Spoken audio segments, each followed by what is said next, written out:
tanong na nag-isipan ko, how do we know that this is the word of the Lord? Alam niyo ba?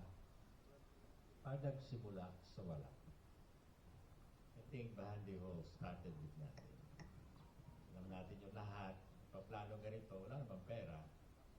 And then the Lord just moved in the hearts of people.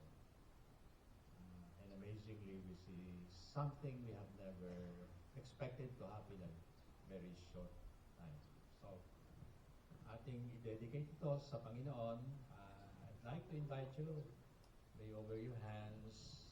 Plus the men's word. At kasama yung sa baba, yung iba pataas, yung iba pababa. Okay. Panginoong Diyos, we are overwhelmed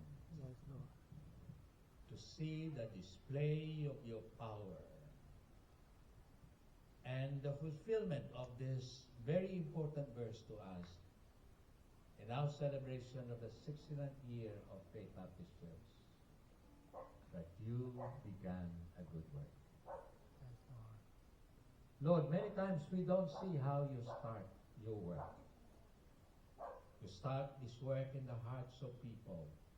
Start this work many, many years ago. Those who have invested to buy a portion of this property and how you have expanded this. Alam namin that this is just the beginning. And thank you for the privilege that we can participate in this great work of yours. Amen. So we dedicate this Bahandi Hall, Yes, Lord. a place that demonstrates a real treasure of your grace and love, a treasure of your faithfulness, a portion, just a portion, and yet it overwhelms us. So salamat Panginoon, nadalangin namin na ang hall na ito ay magiging place, a quiet place, a place of conversation, a place of praises and thanksgiving, a place where we see your kingdom come as we eat and celebrate the goodness of your love to all of us. We pray, O Lord, for the men's dorm. Salamat po sa lugar na yon. It's a place also where people can have a quiet resting place. A place where they can rest in your grace. A place where you will speak to them even in their sleep. A place where we will be surrounded by the presence of your power and protection. And so we pray that you will protect us by your angels. Yes, Lord. And we know that this is not yet complete. This is not yet what we have dreamt of. Yes, But we know the beginning. And Lord, we are overwhelmed to see a glimpse of what is to fully come, and to see people, young people, families and couples gathering together, celebrating your goodness in their lives, all for your glory.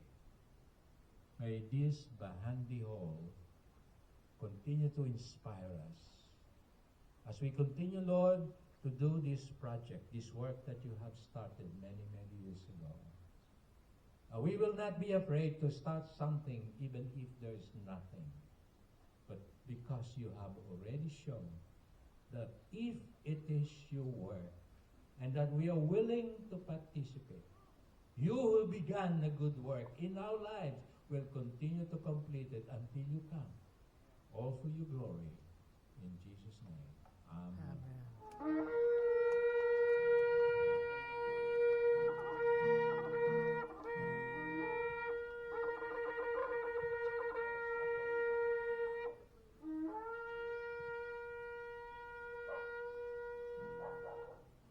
Praise the Lord, praise the Lord, let the earth hear his voice. Praise the Lord, let the people rejoice.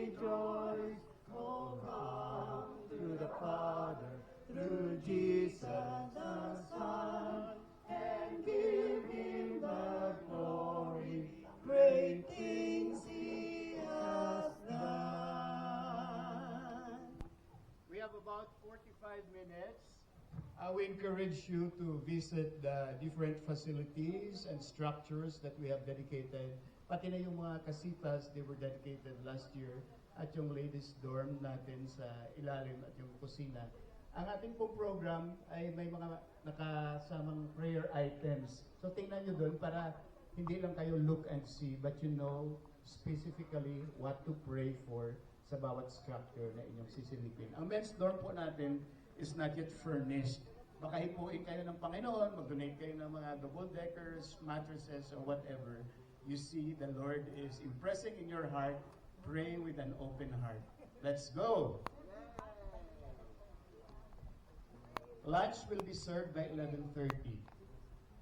Dito na sa ating mess hall.